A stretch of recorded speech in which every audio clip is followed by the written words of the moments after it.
And away we go. It is the BCJ podcast presented by the Holy Grail right here on BearcatJournal.com. You know the drill.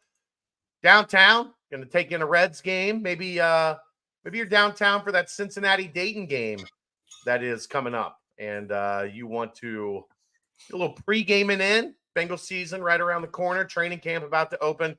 Make sure you stop in and see our good friends at the Holy Grail at every opportunity.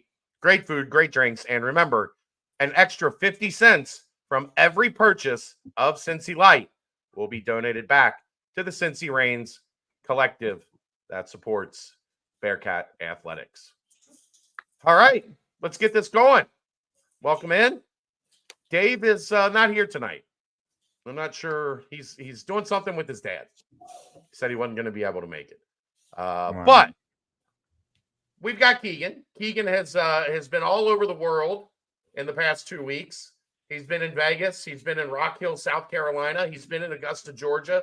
He's got lots of stories, lots of boring stories from his travels, but stories nonetheless. And he gets to bring on an old friend. Keegan, I'll let you introduce Alec. Go right ahead. This is gonna be a trip. From Champaign, Illinois. At least I know that's where you went to college. Is that where you're from originally? No, I'm from O'Fallon, Illinois. It's close to St. Louis. Okay. From O'Fallon, Illinois, by way of Champaign Sports Journalism School. Former writer at Illinois Rivals and the prestigious thehoosier.com, which just churns out amazing journalists. This is Alec Bussey. You missed a spot. You missed a spot between Illinois and Indiana, Keegan. Where? Kansas State. Kansas State, yeah. We can ask this is Alec Bussey, and he's here to preview Iowa State, which he now covers for 247 Sports. Does an excellent job there as their lead writer. So I'm very excited. Reuniting with an old friend. I think, what did we work together for? A month? 2 months? 2 weeks. 2 weeks. The most demanding boss I've ever had in my life. That's a lie. Just texting me 5 times a day, being like, I need you on a podcast. I need stories. Lies. Alec, are you I'm going to hit you with a city name, and you're going to be familiar with this, but you're going to find it hard to believe I'm going to hit you with it. Okay. Have you ever been to Mascoutah?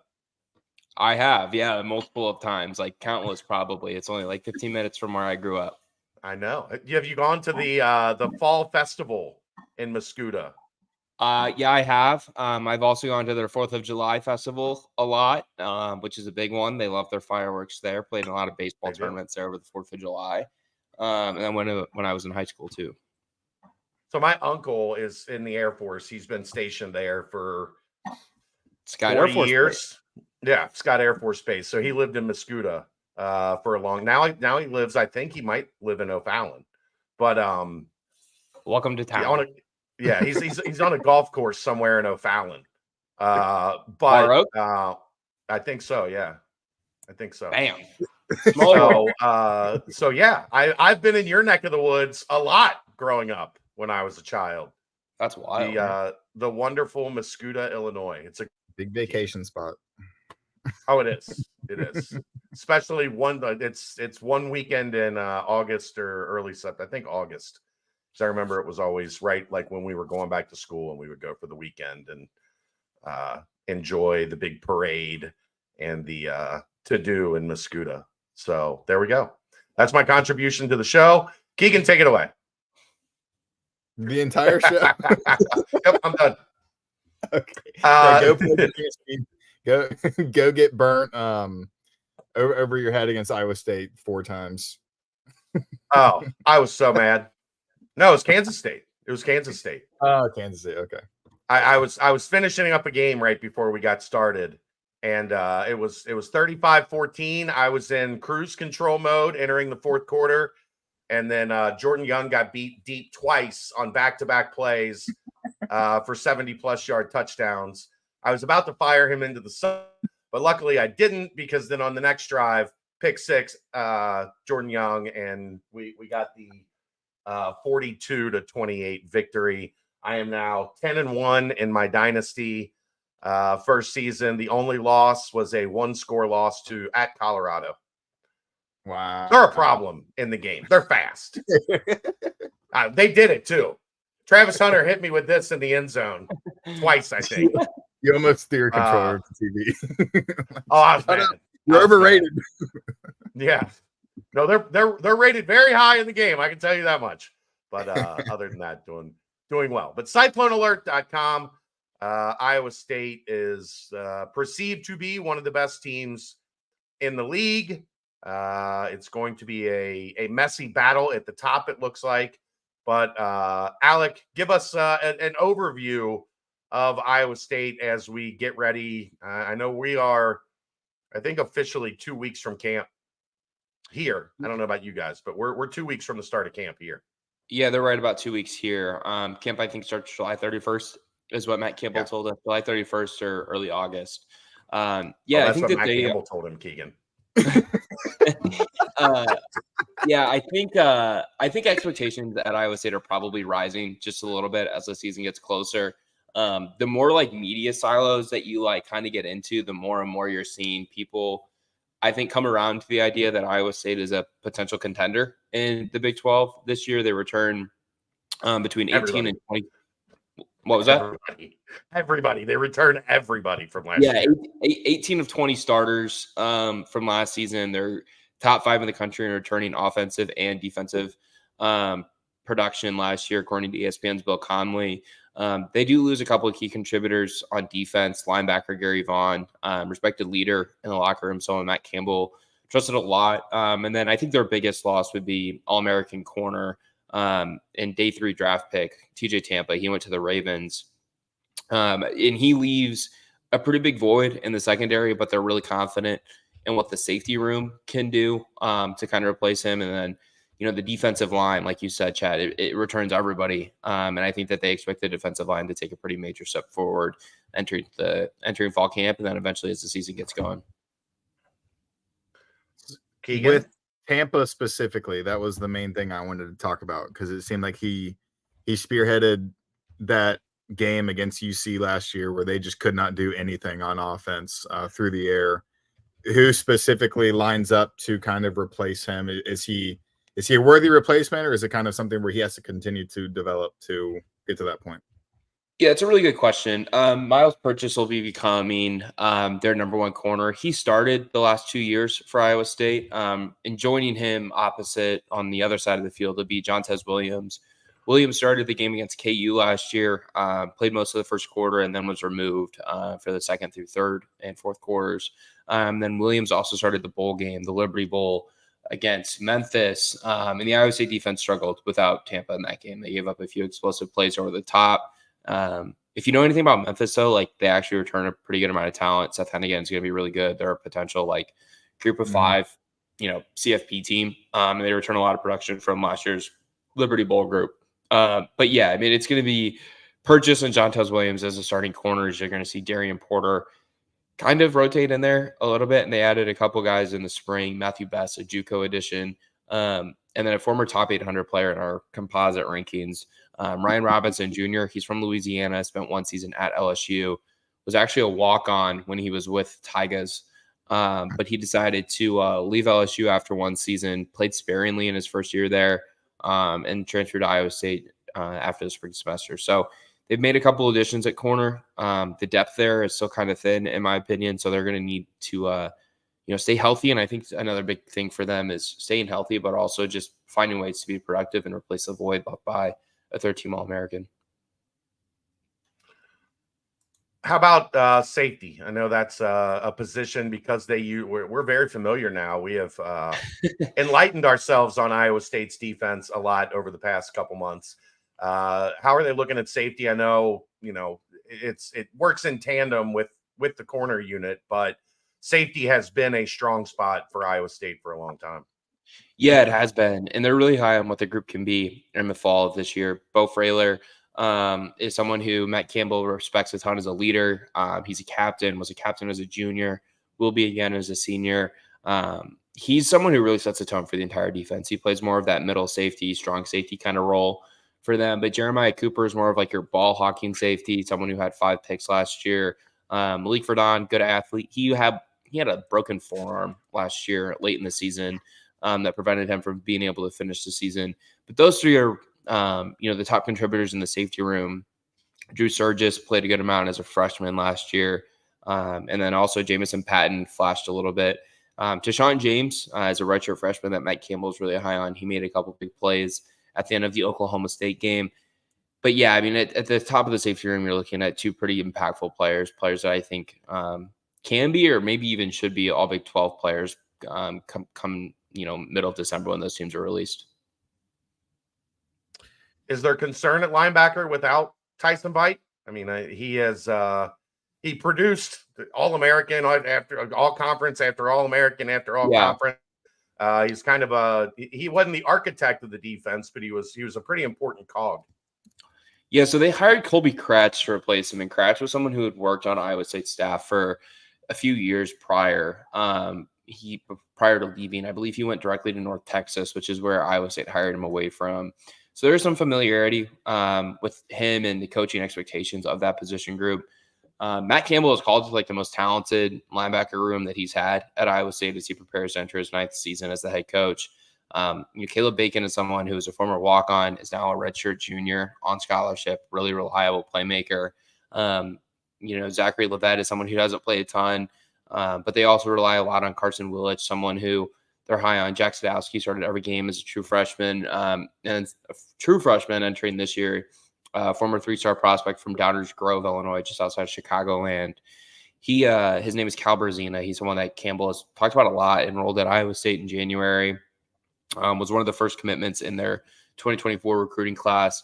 Good body, good frame, strong kid. I think he's somebody who could get on the field early for Iowa State as he prepares to enter his true freshman year. What does Iowa State need to do maybe differently from last season in order to get to that, Big 12 champion caliber that you were talking about at the start of the show? Like, which side of the ball, which specific area do you think they need to improve on? Yeah, they need to run the ball better. They were last season, I think, the number 11 rushing offense in the Big 12. They just weren't very consistent. They lost Cartavius Norton. They lost Eli Sanders to the portal. Neither one of them traveled to Iowa State's last game of the regular season at Kansas State. When Abu Sama kind of had his super memorable performance, he went for 275 yards in that game, had 3 touchdowns of at least 70 yards rushing, I think. But they need to run the ball better in 2024. They struggled to do it last year. And I think it's fair to have skepticism about what they can do running the ball this year, just because Sama was really inconsistent last season as a rusher of the football. He had 2 really high games. When you think about the 270-yard performance against K-State, he had 100-plus yards against BYU and 2 touchdowns against them on the road late in the year. But he also only had 4 yards against Memphis in the bowl game. He had just 21 yards against Baylor. He had only 7 yards against Oklahoma State, right?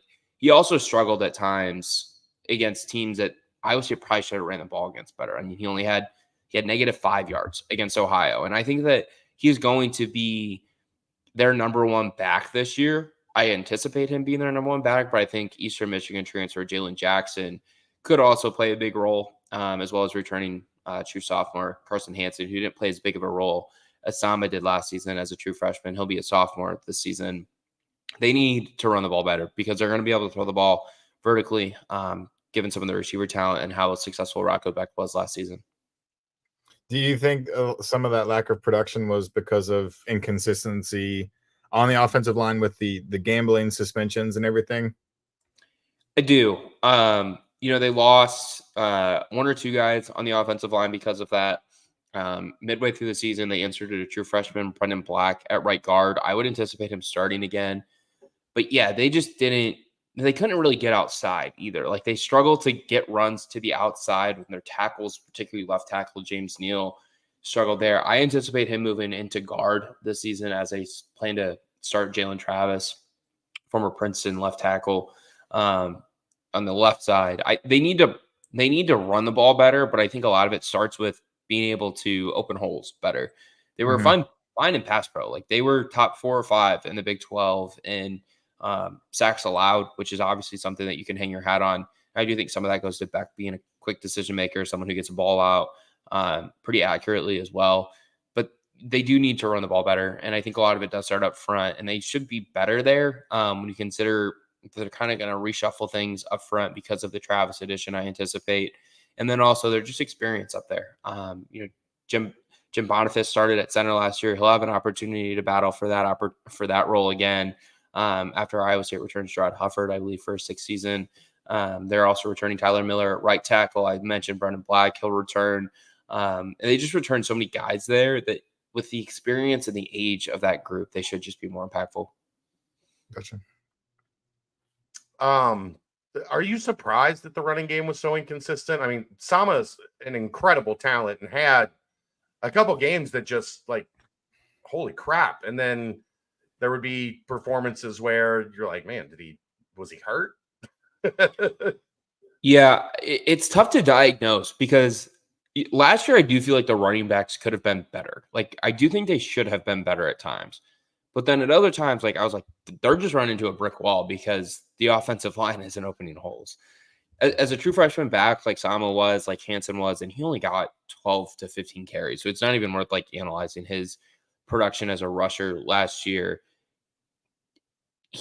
They should have been more consistent by the end of the year. Like, for Sama to go and have just 12 rushing yards against Memphis had to be really frustrating for them, especially after, 2 of his 3 games previous to that.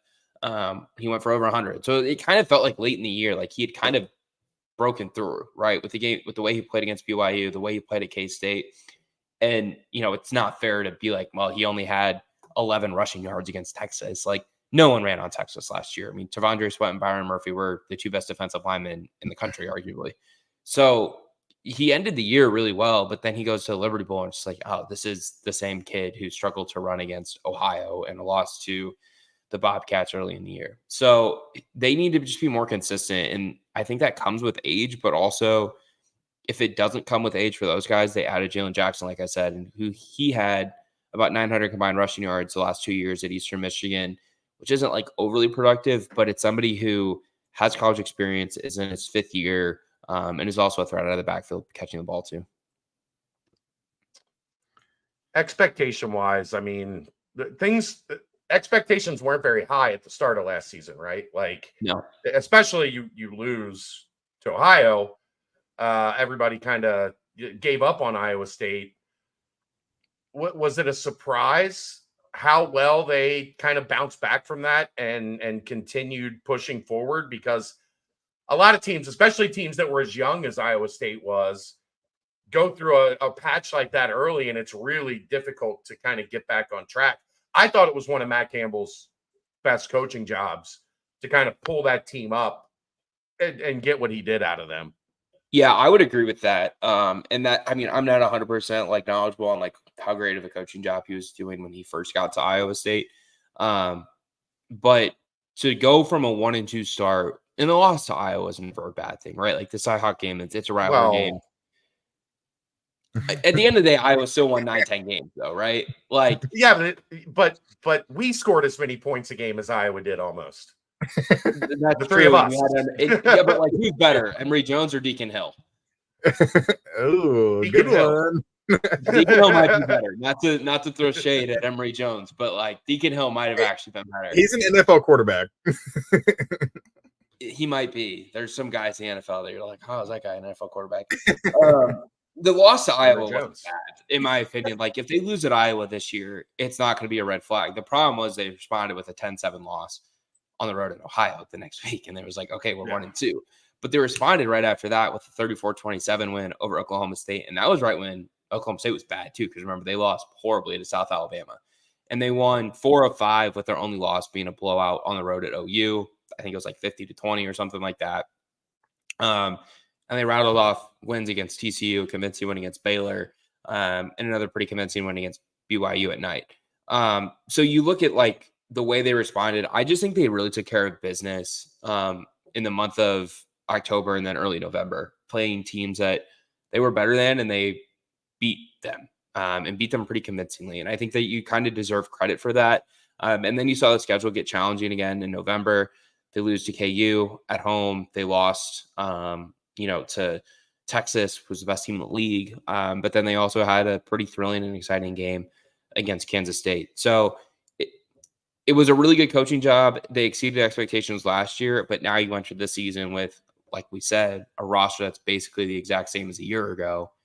And your win line is 7.5 according to Vegas. And it's plausible that they, win 9-10 games, but it's also plausible that they win just 6 and miss a bowl game or fall short of their win line. And all those people are hitting bets on Iowa State to go over are upset come the end of November. I mean, it's an interesting bet because Matt Campbell generally loses 5 games a year. Like, he has improved the floor exponentially at Iowa State because they were historically – they're one of the worst programs in the history of college football. Like, they've never won 10 games in a season. That's true. So like, I see exactly what you're saying, right? Like, that's why, like, I'm higher on this team, or was in the spring, than I think a lot of people were, because I was closer to it. So I saw the returning production and believed in the improvements that guys would make. But now, as more people come around, and some people are like, this team can go to the CFP because they can win the Big 12. And like, I think that's possible for them, but I also think winning 7 games is possible for them because I think they have a difficult schedule. The Cyhawk game is at Iowa. Their month of November is really difficult, with a game at KU, a game at Utah, a game versus K-State at the end of the season. Like, 3 of their last 4 games are really difficult. So they need to stack wins in the first half of the season. It's a schedule very similar to Cincinnati. Like, Cincinnati's kind of got that same feeling to it, that if they can get 4 or 5 wins out of the first 6, they're going to be in a good position. If they don't, the back half of the schedule is going to be maybe a slow descent if they can't get it righted early. That's the interesting thing with Matt Campbell, because he has done things consistent, like in the area of consistency. He has done things that you never thought really could be done at Iowa State. Are the expectations rising? Like, is the fan base kind of like, okay, let's get to 10 wins. Let's get to that point where we're challenging for a conference championship regularly? Or is it like, look, like, getting 7, 8, 9 wins here is really freaking hard? Just like with your message boards, I'm sure there's people who expect Cincinnati to be competing for a CFP every year in the top. Well, we've done that here. So. Exactly. But every year, like, no, maybe not. It's like like twice a decade generally is how it works here. And Cincinnati's been really good for 25 years when you look at the coaches they've hired. Yeah, I mean, I think that there are pockets of the fan base that want Iowa State to be a steady, like, 7, 8, 9 win team. I also think that there's pockets of the fan base who are smart enough to recognize the challenges that Iowa State faces as a program. But I do think it's worth noting that throughout the program's history, they've never really been in a conference with a bunch of people who are completely like-minded to them. Whether it was the Big 6, Big 8, and you're in the conference with Oklahoma and Nebraska, and eventually Kansas State from the late 80s to the late 90s. And then as the Big 12 formed in 96, you're in a conference with Oklahoma, Nebraska, Texas, really good Kansas State teams. Now that doesn't exist. Like, there's not programs in the Big 12 who have more money and significantly better access to talent because of the brand of the school. So I do think that now that Texas and Oklahoma are gone, Nebraska is gone from the Big 12, and they have been for over a decade now, that there's a reason to be optimistic or bullish that Iowa State can get to the next level, because they may not have 1 or 2 losses on the schedule at the start of every season with Texas and Oklahoma, or Oklahoma and Nebraska. Like, that's really challenging. I think, Keegan, that we obviously covered Indiana for a brief amount of time with the Big Ten East, right? Like, IU football fans don't really exist, but they have three losses in the Big Ten East. They have 3 losses on the schedule every year with Ohio State, Penn State, and Michigan. Yeah. And now that doesn't exist for them, and they have a nice ignition of energy with Chris Ignetti. But there's like growing optimism there because of that's going away. But there's also that kind of same feel at Iowa State with no more Texas and Oklahoma. How important do you think the next 2 or 3 seasons are in that regard for Campbell at Iowa State? Do you feel like he has to take advantage of that soon and kind of get to the top of the Big 12? I think they can get to the top of the Big 12, but he's not on a hot seat. Like, I don't even think his seat is remotely warm. Like, his job security is incredible. He's the winningest coach in school history. He's routinely going to bowl games, which is something that the program did not do prior to him being hired prior to the 2016 season. If he misses 3 out of 4 bowl games, maybe then athletic director Jamie Pollard has to examine it, but I don't anticipate that happening. Like, I think this team's going to go to a bowl game. They're going to return a good amount of talent again for the 2025 season. By that point, like, we don't really know what's going to happen with the sport. Like, we have no idea what it's going to look like, who could be coming into the Big 12, what revenue sharing looks like with schools and athletes. Like, I don't think that he's on a hot seat. I think he has really good job security. I'm not trying to rank coaches' job security in the Big 12, but, like, he's at the top of the list. He also is mentioned for every job opening that happens at every level. I'm sure there's high school jobs that open around there that they're like, Matt Campbell's on the list. Well, and what's funny about that, Chad, is that, like, I do think he inquires with some of them. Like, when the Washington job opened and they eventually hired Jeff Fish, like, I was told that he had contact with them. Like, and I give him a lot of credit for at least examining his potential fit at those schools that have looked at him.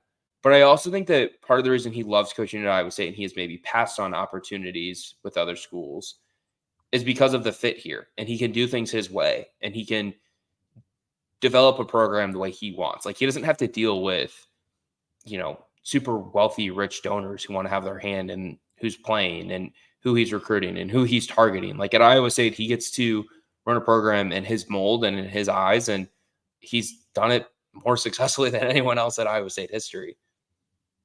Yeah, it's also like the draw of and it's kind of the same vein. You talked about the donors, but it's also the same draw of, I don't have to compare myself to the coach who was here before me who had success. Like Satterfield with Fickle, what Kalen DeBoer is going to deal with Saban, basically like every school. That is really intriguing. Well, and he's going to be, if he stays here and he continues to have similar success here, like, there's a legitimate case that he could have a statue named after him, the field named after him, whatever, because he already is the winningest coach in school history. He's entering his 9th season. Like, his success at Iowa State relative to other coaches at the school's history is literally unprecedented. As we get more intertwined into the Big 12, you learn about a lot more of, like, the lay of the land, I guess you will. I'm fascinated by Farmageddon. Is it that like intense between those two schools? Because it genuinely, I would not have pegged those two schools as hating each other. And it feels like they hate each other. Having covered each side of the rivalry, gives me a unique perspective to it. K-State fans hate KU way more than they hate Iowa State. And I think that Iowa State fans probably hate Iowa a lot more than they hate K-State. The temperature on the basketball side of the rivalry right now is way higher than it is on the football side. It's a fun series though. It's a fun rivalry. They're two pretty similar institutions from an academic profile, the things that they're successful with. They're two schools who are challenged with the same issues in the college football world when it comes to access to talent, when it comes to historical success, especially at K-State prior to Bill Snyder. That was 30, 40 years ago now, but it's a fun rivalry. Like, they don't like each other, but I don't think that there certainly isn't like Michigan State level hatred or like Sure.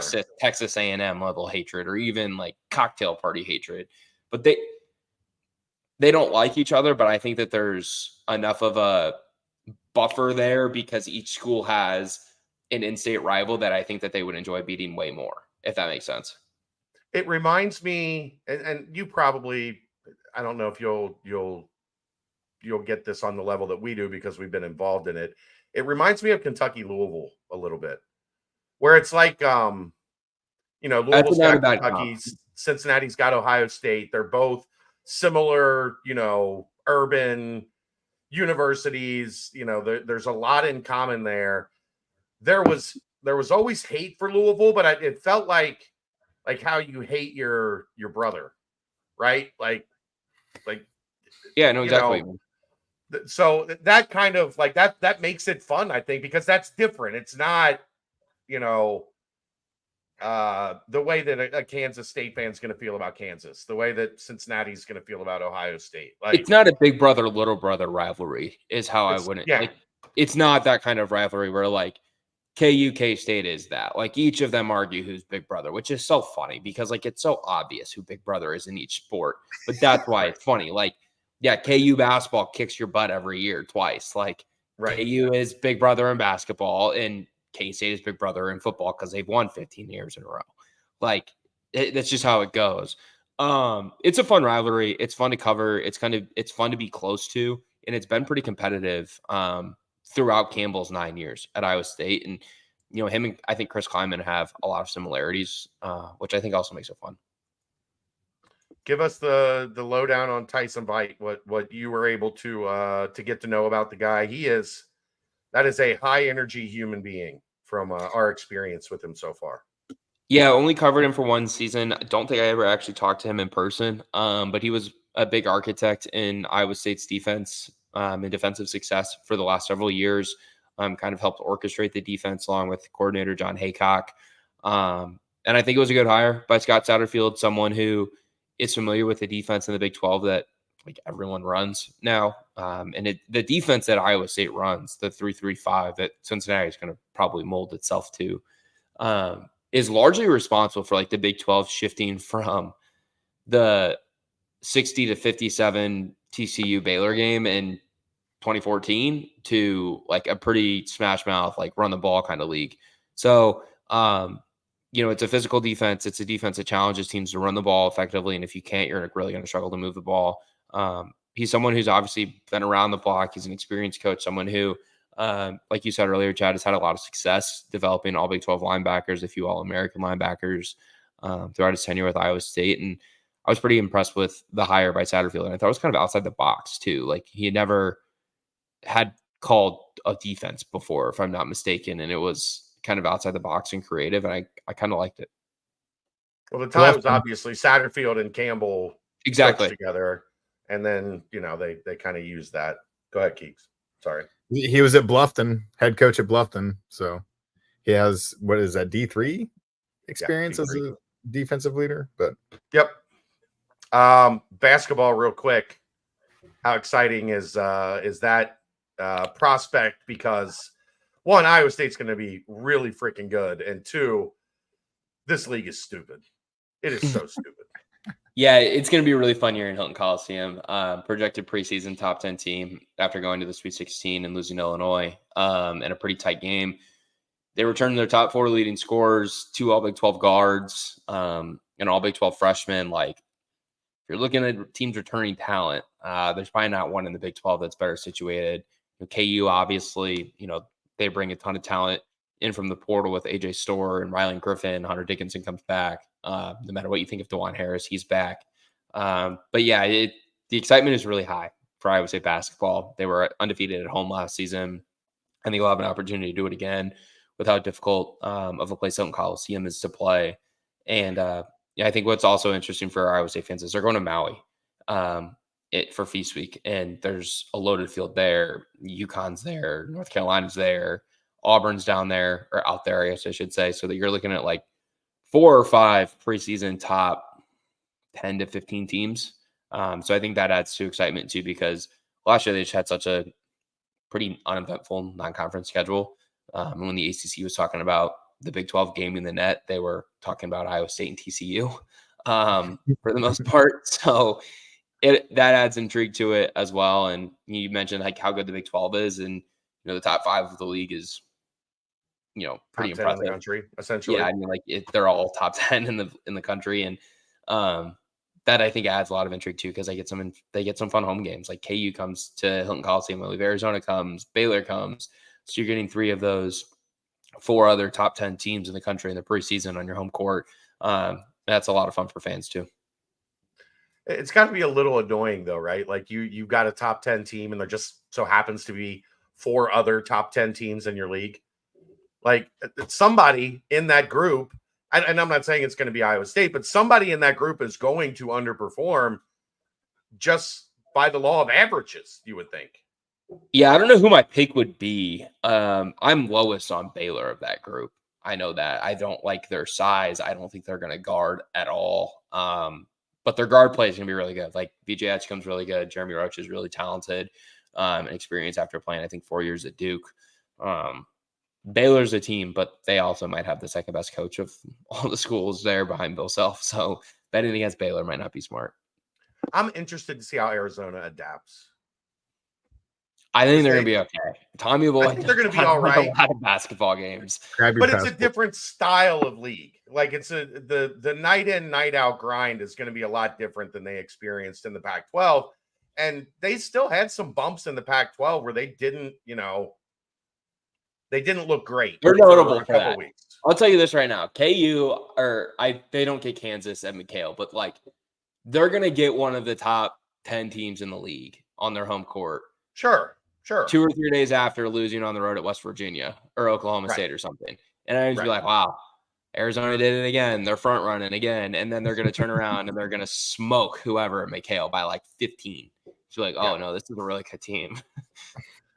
It's crazy because everybody's looking at Cincinnati and saying top 20, top 25 level team. Where's that put them in the Big 12? 6th, 7th, 8th.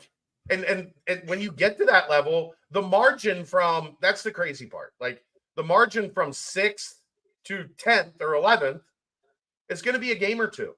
So there's going to be 1 or 2 coin flip games that are going to determine whether you're 6th or 6th in the league and a protected seed in the NCAA tournament, or you're 11th in the league and you're wondering, are we going to be in or are we going to be back in the NIT? Like it's adjusting to this league. It's so much different. Even everybody on the Cincinnati side wants to talk about the old Big East, which, that 2010, 11, 12 Big East was incredible.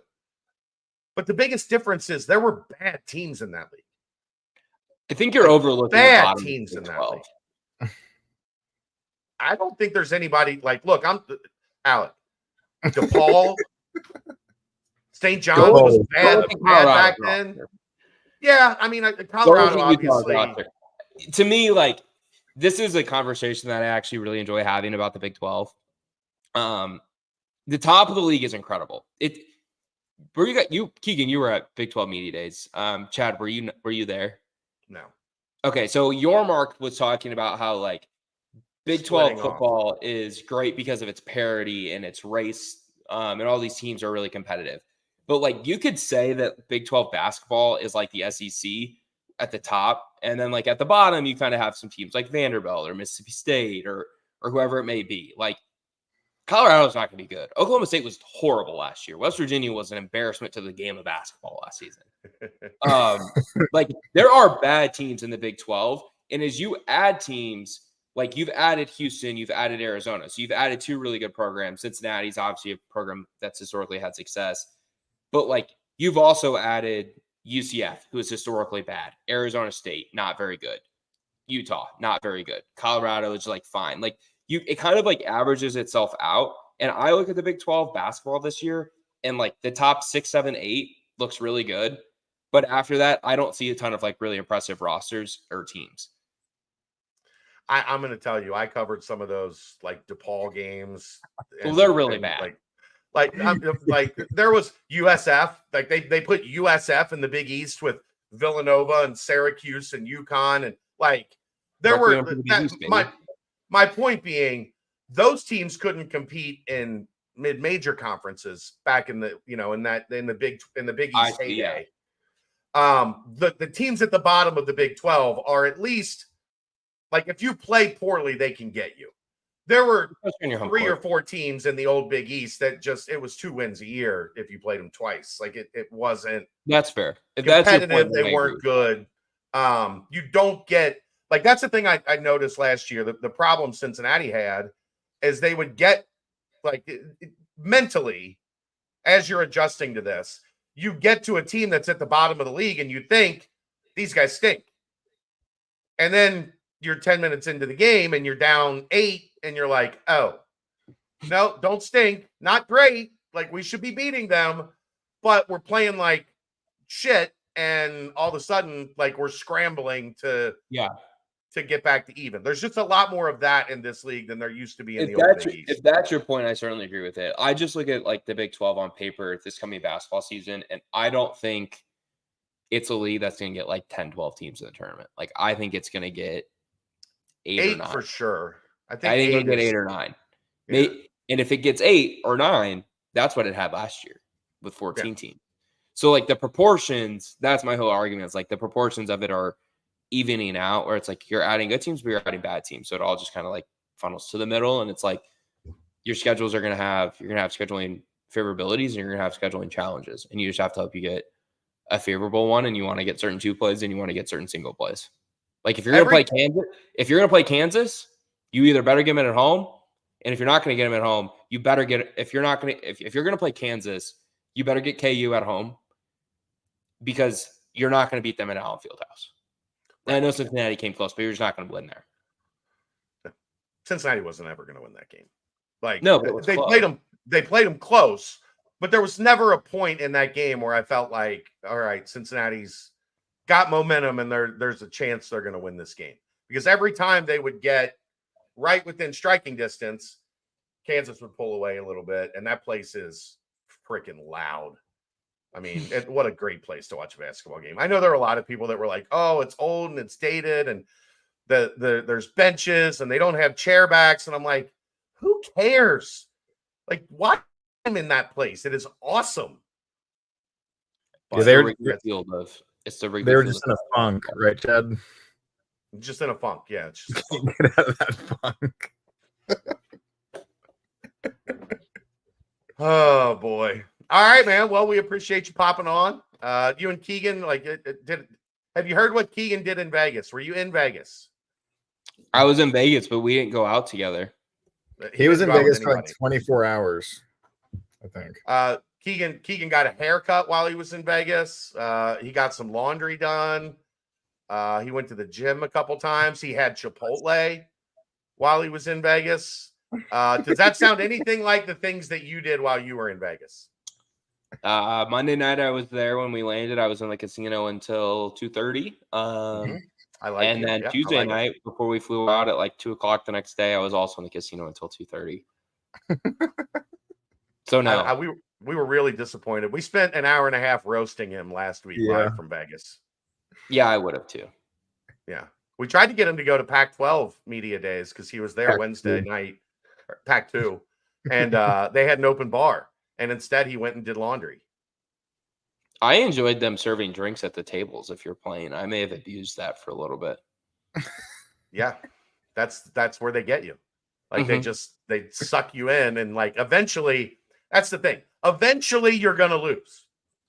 So if they just keep you at the table giving you free drinks, you're eventually gonna lose all your money. This is true. That's how it works. That's why there's no clocks. That's why there's no sunlight. Like, we're just going to keep you right here in this spot until we get all of your money. And then you can go back to your room sad and alone. Yeah, that's exactly how it goes. Keegan didn't do any of that. He's such a good boy. Nerd. All right, man. Tell them all where they can find you if they want to follow along with Iowa State this year. Yeah, check us out at Cyclone Alert. If you guys are subscribing to Bearcat Journal, you should be able to have access to all of our VIP content and message boards. If you're looking for me on social media, you can find me on Twitter or X, whatever you prefer to call it, at Alec_Bussy. So appreciate you guys for having me on. Hopefully I was insightful, and certainly enjoyed all the fun conversation. You did a great job. The only thing we don't do is mention that letter late in the alphabet around here. The one that Elon changed the name of Twitter to? Yeah. we don't talk about that around here. Okay. It's a city thing. It's a school. It's a little tiny. Oh, true. Good point. Yeah. Good point. I apologize. Sorry. Yeah, it's all right. All right, man. Appreciate it. We will catch up again the week of the game. How's that sound? Sounds good. Look forward to it. Thanks, guys. Thanks, Alex. Yeah. Alec, appreciate it. See ya. There you go. You worked for him for like 2 weeks, huh? 2 weeks. Right before I graduated, he took over as managing editor. And then I think he was there for another 2 months. And then Iowa State offered him the job, and he He skedaddled out of Bloomington like a tornado was coming because the tornado He worked was with coming. you for 2 weeks and was like, I got to get out of here. This is ridiculous. Yeah. Long enough to know that his Vegas trip was unreal. Yeah. Long enough to know that his Vegas trip surprises no Embarrassing. one that knows Keegan. Yeah. They're like, yeah, of course that's what Keegan did. Of course. Oh gosh. All right, I got to take care of the dog here for 1 second, so I will let you give us some overview of 3 SSB, Adidas, and Rock Hill. Oh yeah, I'll do a timestamp real quick. My bad. I was actually pulling that up. Timestamp brought to you by Turtles Brew, 0 sugar, 0 carbs, gluten-free, bourbon-infused sweet tea.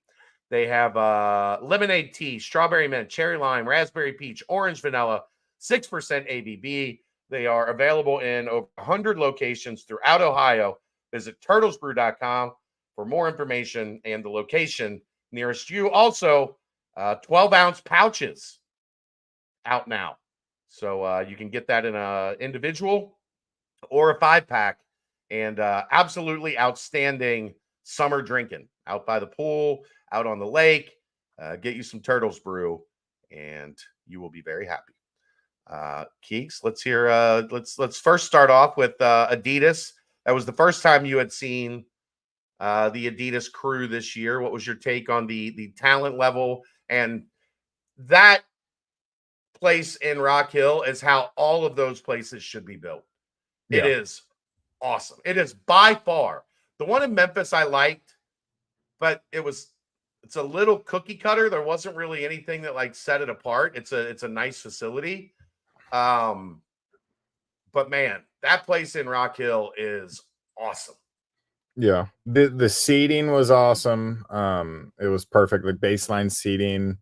And then my favorite part was they had like a counter behind the seating that I could stand at and kind of get my computer out and just easily add to the board and all the stuff Memphis like that. had that too.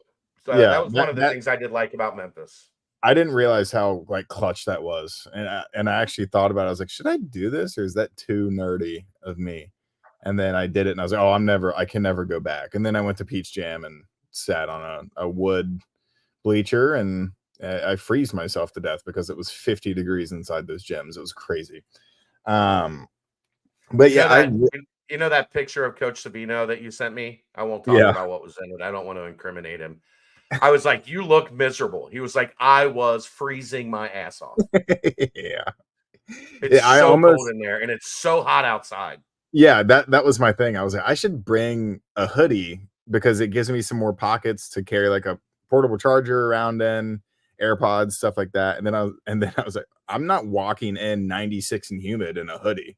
And I don't think that they'll let me carry it in because they're so stringent on bags and stuff like that. You know the second blanket like on in a nice hotel, they've got the comforter, and then they've got like the second blanket. Roy Williams used to bring that with him to Peach Jam, and he would sit there wrapped up like a 70-year-old grandpa in his blanket at the Peach Jam. That's awesome. How many national championships do you think he had under his belt before he did that? And he's like, I don't care what these people think of me. I can do whatever I want. But the 3SSB talent was awesome. I don't know if they play a different brand of basketball than Peach Jam. I don't think it really is different. I think that the 3SSB guys probably play a little bit more aggressive and confident, which I really, really like to see. Got to see Cruz McClure, who Cincinnati just offered yesterday. 6'6" shooting guard out of Westerville, Ohio in the 2025 class. Unrated, no stars, late bloomer. But I think he's picked up offers from Xavier and Clemson over the past week. Caden Magwood, one of my favorite players that I've seen so far the whole summer. I think he's around probably 6'2" as a combo guard, ran point a lot for Team Loaded Virginia, another 2025 kid. But he's like a Day Thomas that he'll use his speed to his advantage, and he'll also just try to throw down a absolutely atrocious dunk on someone and he did a tomahawk on Miles Kelly, I think is what his name was, of Compton Magic, and missed the tomahawk. And I asked him about it after the game. He's like, "Yeah, I was trying to dunk on little bro. Like that's all I was doing." I was like, "This kid's unreal." And then I took a headshot of him, and he smiled. I was like, "That's the best thing I've ever seen in my life." So he was really good. And then, I mean, UC has no involvement with Nate Ament, but that kid is he's a unicorn. He's going to be so good. He moves like a guard at, I think it's 6'10". He's like KD. Like, people use that comparison a lot, and it's usually just a tall, skinny guy who has guard skills. But this kid, he played like KD. He was so good. I know, talking to people at Top 100 camp, they were like, he might have been the best player there. Like he was just dominant at Top 100 camp, and that's when all of the kind of accolades about him really started pouring in, and all this, blue blood interest started really ramping up. But he might have had the best summer of anybody in the 2025 class. Those guys at the top, we know. He kind of came out of nowhere and has been incredible. Yeah, I mean, but he's not coming to Cincinnati. No, and another guy who probably isn't coming to Cincinnati, Ikenna Lozier of Utah Prospects, kind of carried them to a championship, like beat Indiana Elite in the championship. A super, super bouncy, super, super quick guard. UC was in to watch him early. The day I got there, I think the night I got there, they were in to watch him. And yeah, that wasn't Team Loaded. That was Utah Prospects. So Ikenna Lozier, super, super good. TJ Crumble switched over from All Ohio Red to Team United. Phenom United, not Team United, Phenom United. Because All Ohio didn't go to like Peach State, which is the thing underneath Peach Jam. If you don't make Peach Jam, you can still play. And he kind of said, it's a live period. Like, I have the opportunity to get out and play in front of coaches, so I need to do that. The coach on Phenom United had coached with All Ohio, so they had that relationship. He went there, played with another Cincinnati target, Steven Reynolds, and they dominated the team that they played. Crumble kind of continued to show his game that I've seen all summer, just a super aggressive and super confident game, especially on the inside offensively. He's just got an like unguardable spin move almost. And anytime he gets baseline, he's probably going to score, or he's going to draw a foul and get to the line. It was my first time seeing Steven Reynolds, a really lanky shooting guard. I think he has some one guard skills. He didn't have the greatest game, but it wasn't like he was turning the ball over a bunch. I just don't think he scored a lot offensively. But when you play with TJ Crumble, in all honesty, you're probably just not going to do that, because he commands the ball so much and he's so efficient inside that he's going to have a lot of success. And it's not really in anyone else's best interest that they just command the ball. Some other guys I saw, who did I watch the late first day? I almost have to go to the board and remember. I watched some Talon Kenny and Cameron Mercer, Wildcat Select. Cameron Mercer, I mean, that kid, when you picture a 2028, he might still be 14 years old, and he's playing on the 16U Wildcat Select. I just kind of pictured him as a small guard, but he's 6'5", 6'4" at the shooting guard position. Plenty big enough. Yeah, plenty big enough and with room to grow. He didn't necessarily do anything that made me like my jaw drop, but it's so clear that the skills are there, and he's so raw that he just has to polish them. And then Talon Kenny is one of my favorite prospects that I've seen. I went down to Kentucky and watched him. I think it was about a month ago, when they had the KABC Titans shootout. Didn't play the greatest, but I just saw how he moved and how he worked the offense. But this past weekend in Rock Hill, he was moving the ball around. So he's a very interesting prospect. And then Anthony Thompson and Jeremiah Jackson of Indiana Elite were some other guys that I saw. Thompson's just a stud. I don't really know how to explain it any more than that. He's a borderline knockdown 3-point shooter, but he's the tallest person on his team. And he's just so lanky that he has so much room to grow. And he's that archetype of that player that everyone wants, as in the guy that can have a good offensive game and just threaten people and overpower them, but also, he's a catch and shoot guy that can hit from basically anywhere on the floor. And then it was my third time seeing Jeremiah Jackson. I'd seen him on Indiana Elite earlier in the summer. And then I saw him at KABC Titans Shootout in Lexington. He plays at St. X, Kentucky. He hadn't really impressed me much. I think it was kind of he wasn't making a lot of shots the other 2 times, but I could see why people like him because he's just got such a thick build and he moves so well. But he came off the bench in Rock Hill. I think in the first 2 minutes, he just drained 2 corner threes. Looked super, super easy for him.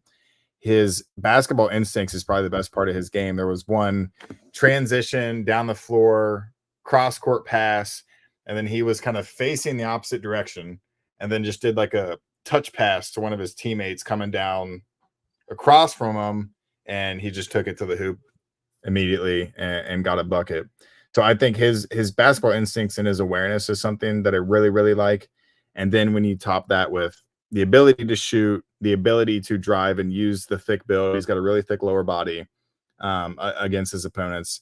I think he's really, really an interesting kid. And, he goes to the alma mater of one Desmond Ritter. So I would say Cincinnati has a chance there. Keep talking for a second. I picked the worst possible time to stop. But yeah, Anthony Thompson, really, really good. Who all did I talk to? I talked to TJ Crumble. He told me that he's trying to schedule a visit to UC. He's planning on scheduling another visit. He visited in the fall of last year. Talked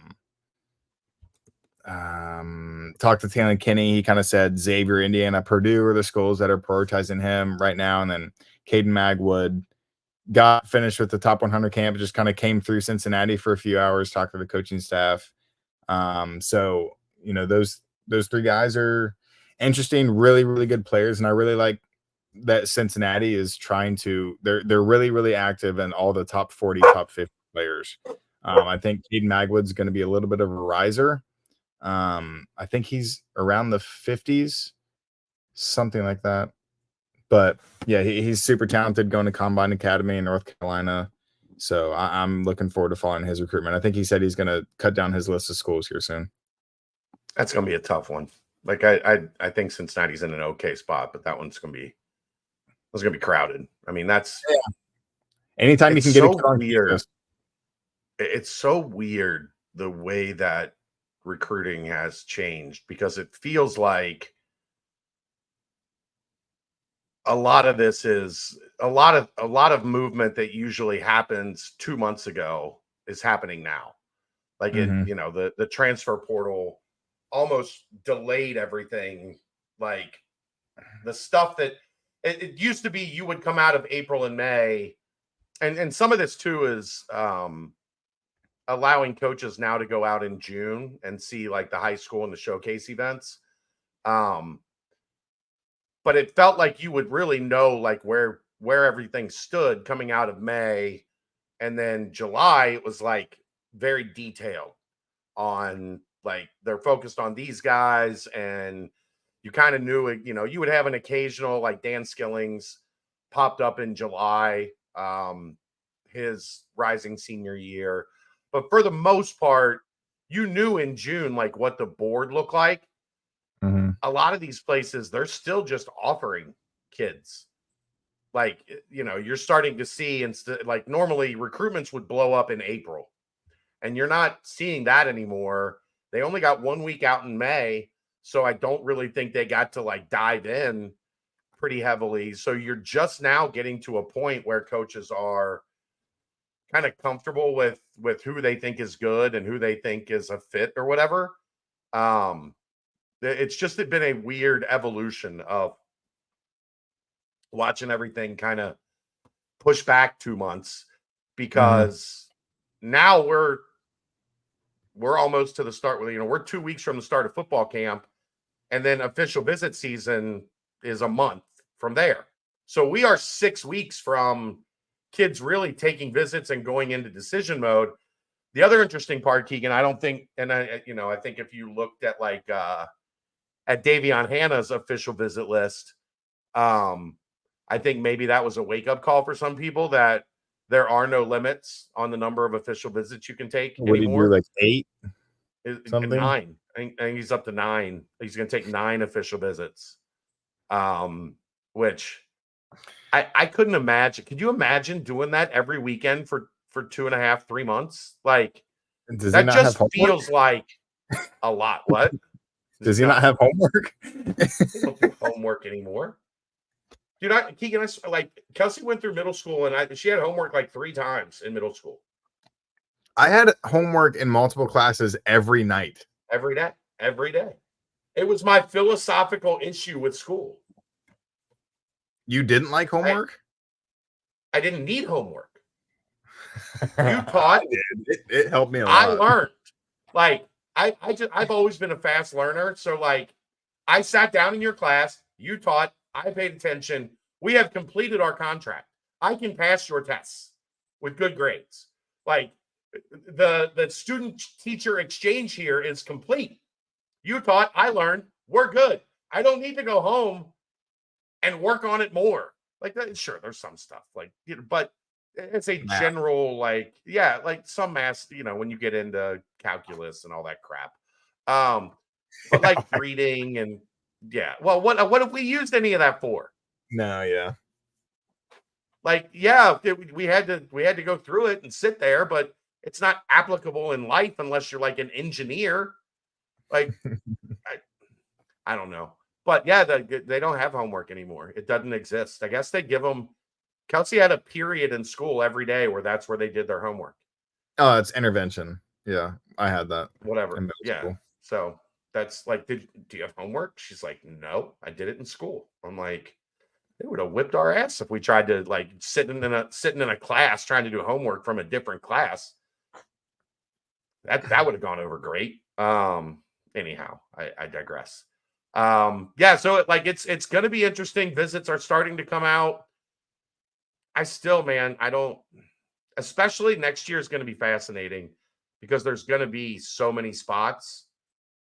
Like, you're losing so much that I wonder if you almost have to go heavy portal, because if you try to go 3, 4, 5 young guys, like you're going to be playing a bunch of guys that haven't played, like returning guys that haven't played significant minutes because there are starter level quality guys ahead of them right now where they're going to be stepping up in role. I don't know what the number of high school kids is that you can bring into that situation without putting yourself at risk at being like Oklahoma State last year, where they're young and that, they're trying to like hit the reset button. If you make the tournament this year and you have success and you have some momentum, I don't know that you can afford a rebuilding year. I think you have to ride that momentum, which means going in the portal for 3, 4, 5 guys to replace what you're losing. So it's going to be fascinating how this 25 class plays out.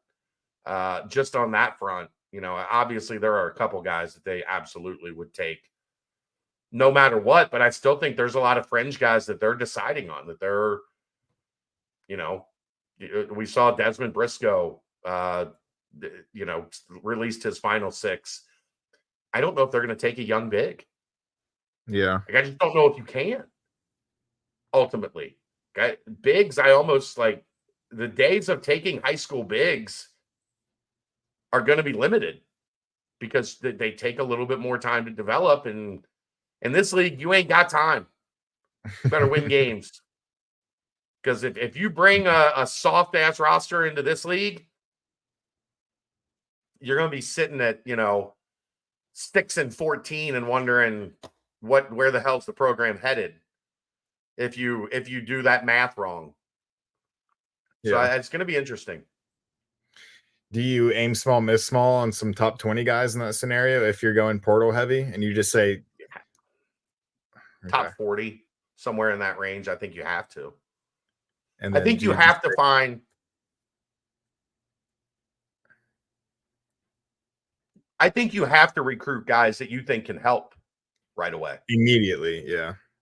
Come in and play. Like, maybe not be 30-minute a game guys, but I think, like, if you don't think a guy can, especially if, like, guards and wings, if you don't think a guy you're bringing in can play 15 to 20 minutes, can do what Jizzle did last year, like, if you don't think they're at least that good, I don't think you can take them. Yeah. In a year like next year. You could probably have taken them in a year like this year, where they're going to have a year to, like, get their feet wet and, you know, kind of transition into high major basketball. If you're taking a kid that's like 80 in the rankings, and you think it's probably going to be a year or two before they're a legitimate contributor, I almost think you have to save that spot for a portal guy. Yeah. It's going to be interesting. Like, this is just me talking out loud, like watching the landscape develop. That's interesting. It just popped in my head. Not really related, but how much more accurate do you think the basketball rankings are than the football rankings? Do you think Significantly, because now that I think about it, it's like, I feel like the basketball rankings are much more reliable in terms of, like, a top 10 guy. He's probably going to be in the draft in a year. The major, well, I think you underestimate they can't be in the draft in the NFL for 3 years.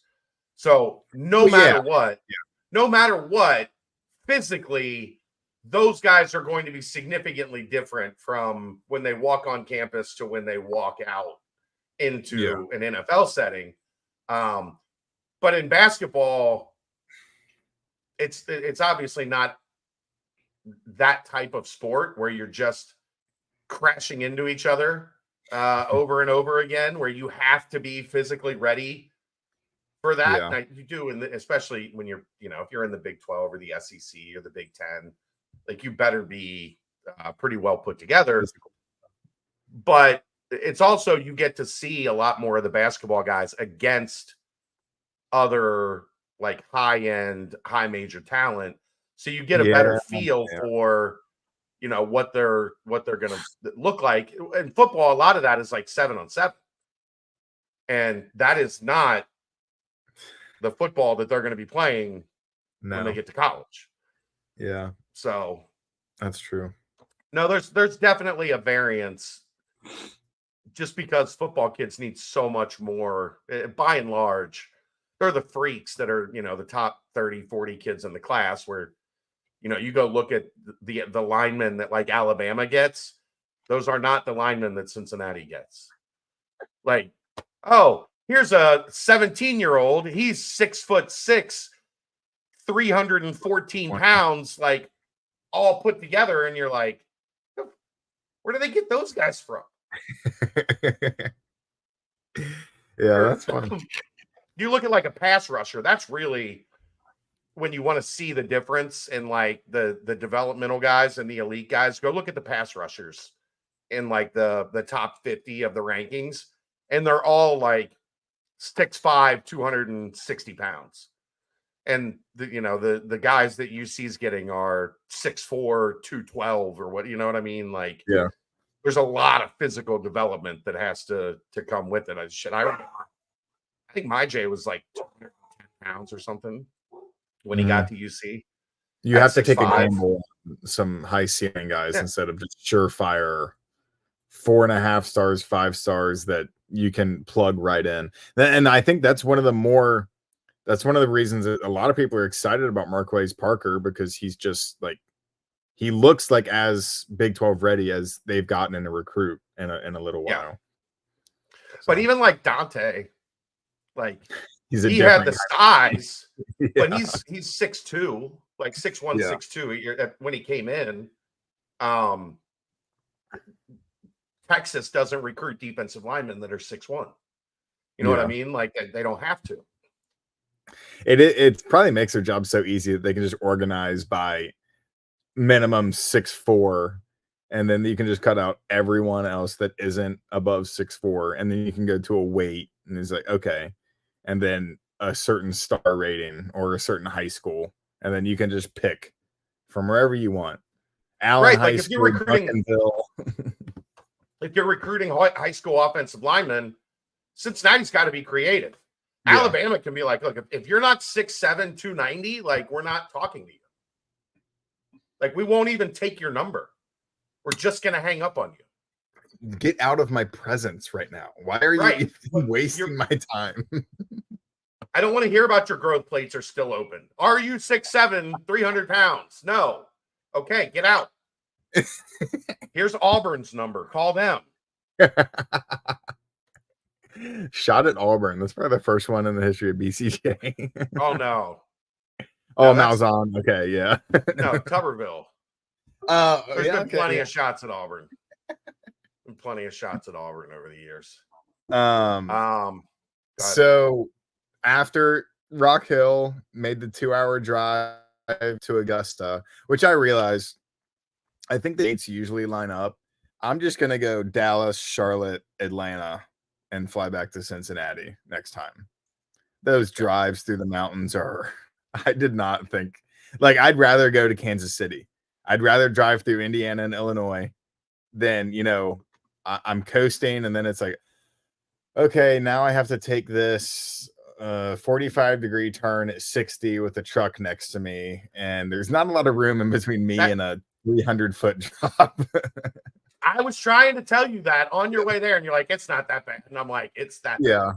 And then it's like, okay, what makes it worse is I went to Colorado earlier this year. So like the Smoky Mountains used to have some sort of aesthetic to me that like, oh, it's cool to see those mountains. Like those are cool. And then you go to the Rockies and it's like, oh, this is Ohio. Like, there's nothing impressive about this anymore. That stretch of I-40 when you enter North Carolina for like 30 miles. North Carolina, Tennessee. It's the worst stretch of highway in America. I'm convinced. And then you get through North Carolina and you're like just on regular highway, and then you're like, still have to go through Tennessee. Great. This is I remembered that with 5 hours left on my drive. I was like, this. Yeah. Oh yeah. I haven't even driven through Tennessee yet. Did you go to Gary's Burgers? Yes, I did. It was pretty good. Here's the thing. It didn't get the full experience because I was one hand eating, another hand starting up NCAA 25 so I could play until 4 a.m. It's a legit, like old school, like it's straight out of the 50s. Yeah, it was good. Really The fries were bad. The fries were not good. The fries need some. Their fries, I think you have to get and eat like there right away. Like right away. You don't want to. Yeah. That's my go-to, and it's right there. Like right as you're coming, you get there right on the way out of the Riverview Park and Activities Center. Have you ever went to Manuel's Bread Cafe? No, I don't think so. I went there the last 2 times I went to Peach Jam. That place is good. It's like 8 tables, like a tiny little cafe. That's my type. That's my spot. Type of spot. I ate lunch next to Sean Miller there when I went in 2021. I almost just give him dirty looks the whole time. What? Did you give him dirty looks? Yeah, the whole time. One of these.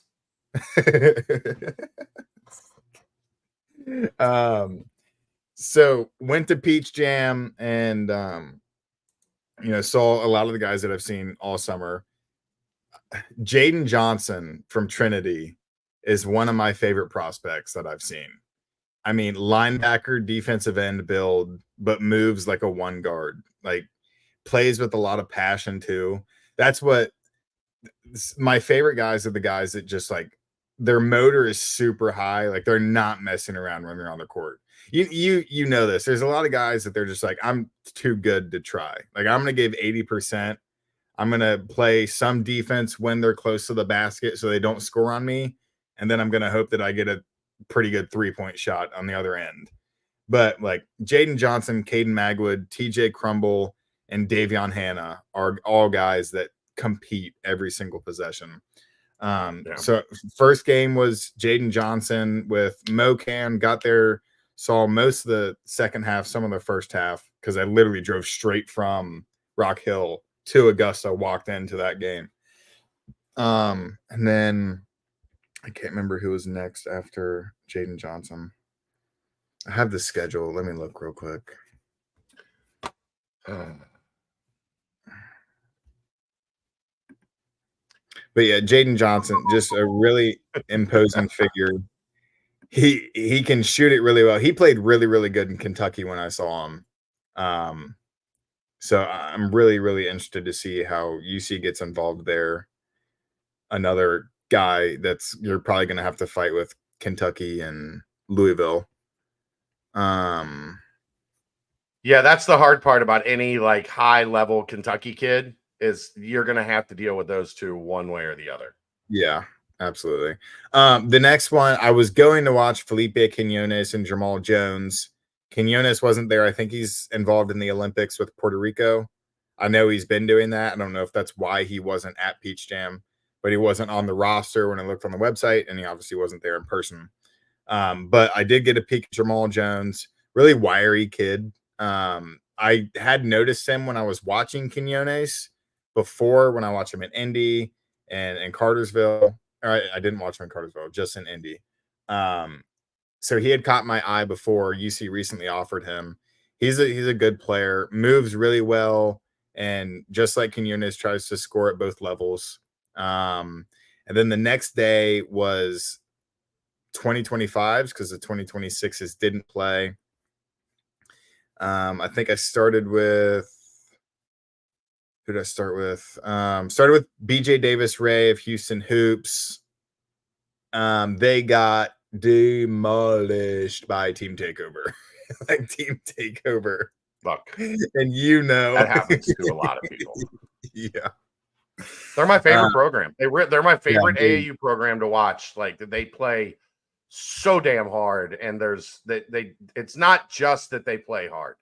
It's that there's like a method to like they are a lot of fun to watch play basketball every year for 15 years. Like they always have a great team. You want to know how I know that they're good? Every player wore the same color shoes, like the same shoe. Like you don't just kids don't do that unless they're bought into the program. Like, well, I want to wear the Kobe's on my left and the KD's on my right. It's like I want to wear two different shoes. Put on the blue they wore Lucas purple shoes. Whatever. Put on the purple Lucas or whatever and get your ass out there.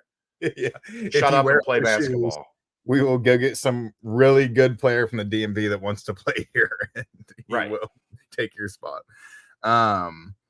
So Houston Hoops got demolished by Team Takeover. Davis Ray, another kid, I think he has a pretty good motor. I think he defends pretty well. And then he's kind of a catch and shoot 3-point guy. It was just one of those games where every possession for them on offense is just grasping at straws, just trying to find something. He got a few good looks. I think he missed 3 straight threes, but then he started hitting some shots at the end of the game. He's a kid that I like, a really lanky shooting guard. He's one of the more lanky shooting guards I've seen so far this summer. Next up, Davion Hanna, Team Harrow. That was a tough one. That was Doug Harrow did not enjoy coaching that game. I think get kicked out. That's what I love when coaches are like, "This sucks. I'm getting kicked out." No, you don't know what he did. I think it was after halftime, 2 minutes into the second half. He just went like this on the bench. He just went. Oh, I love it. Didn't say a word. He just watched. Strive for Greatness was up by like 35. I think they got up to an 18-2 run. And he called 2 timeouts in the first 4 minutes of the game, and it was just over. Hannah. Did Bryce play? No, Bryce didn't even play. He was in a Team USA shirt on the bench, standing up to complain about every foul, which makes sense because he's LeBron.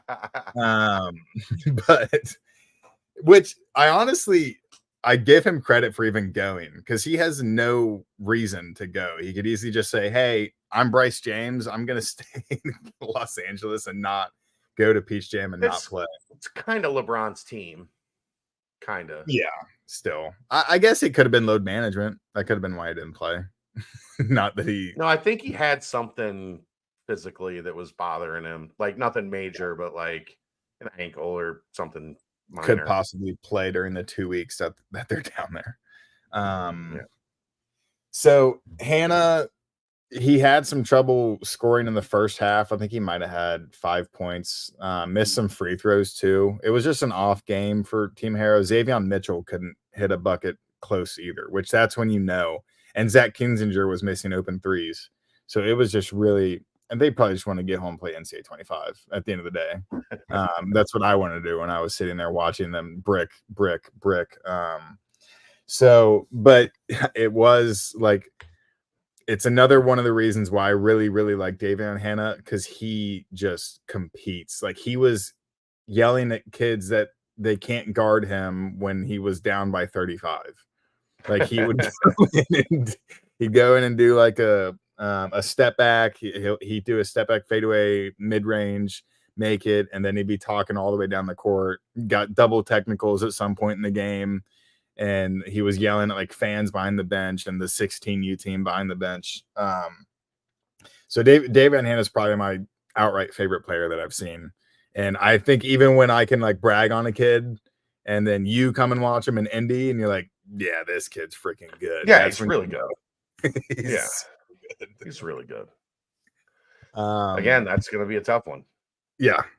Got in early. I mean, they got in early, like a couple years early, if we're being honest. Like 4 years. They got in 5 years early on that one. With Drew recruiting his brother to Bradley. But that's, you know, he's had a really good spring and summer, and there's gonna be a lot of people coming after him. I think Cincinnati's angling the 12th, I think, is either going to be his last or his second to last visit. They wanted to be later in the process instead of early. Especially, man, if he goes and visits 9 schools, like, can you imagine trying to, like, what you're essentially going to be doing? No, you're going to be doing eliminations. Like, okay, these 2, who do I like? Here's my first 2 visits. Who do I like out of these 2? Okay, that's the team to beat. Okay, visit 3, are they better than visit 1? Yeah. Okay, visit 4, are they better than visit, like, I don't know how you manage, like, what you've seen and what you're deciding on when you go to 9 schools.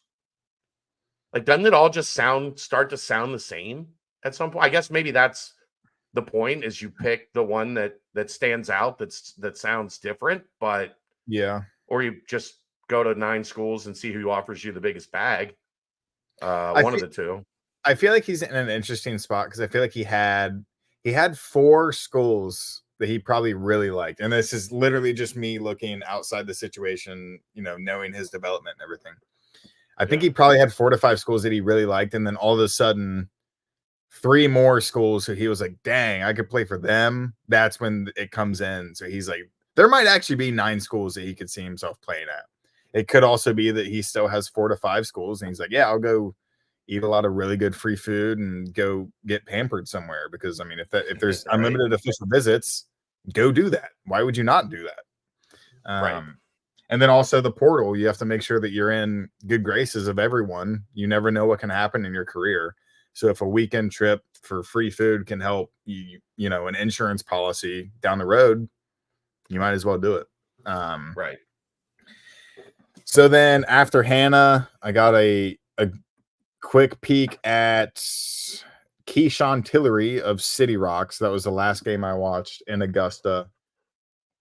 Really, really good pass first point guard. A lot of bounce, like kind of similar to Jizzle.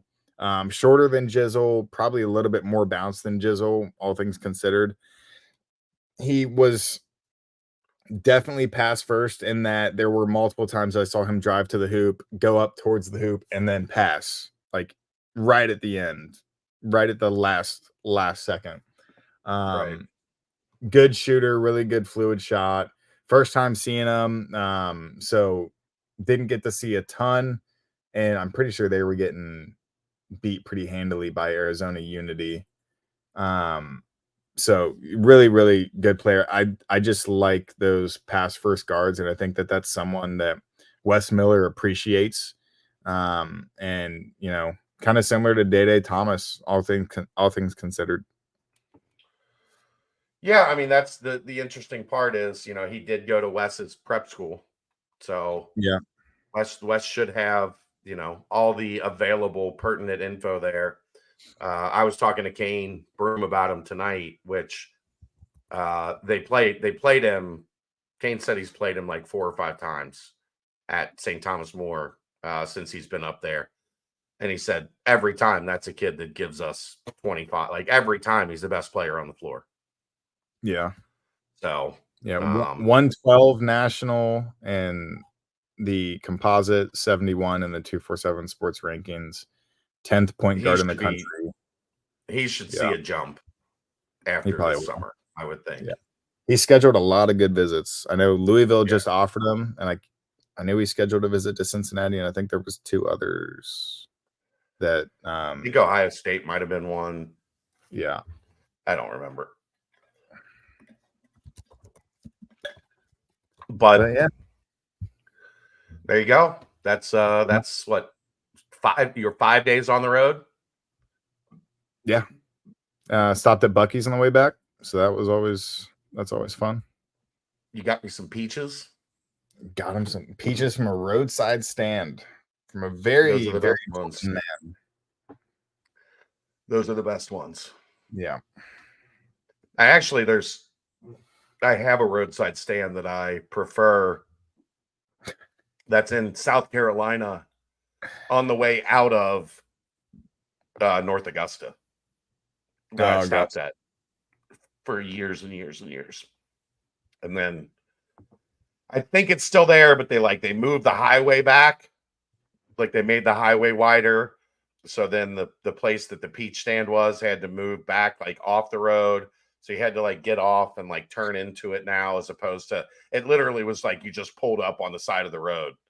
Yeah. And got peaches and vegetables. Yeah. Government attacking entrepreneurs. I'll tell you what. I know. Crazy. It is what it is. All right. Yeah. I mean, I think we'll probably dive a little deeper into camp starting next week with Dave, as we'll be about a week away.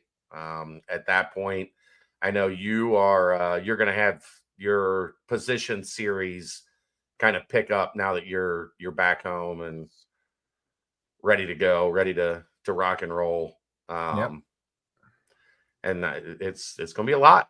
It's going to be a fascinating camp. Yep. Talking to 4 coaches tomorrow. So expect more of that content coming. Don't want to do any like firm with TBT. I'd say by Monday, I should definitely have an article by Monday afternoon, and then expect it throughout next week. It's going to be interesting to see who TBT's got Friday night, because there's a couple guys that probably aren't going to be able to get in town until next week. Well, like Trey Scott is in the summer league.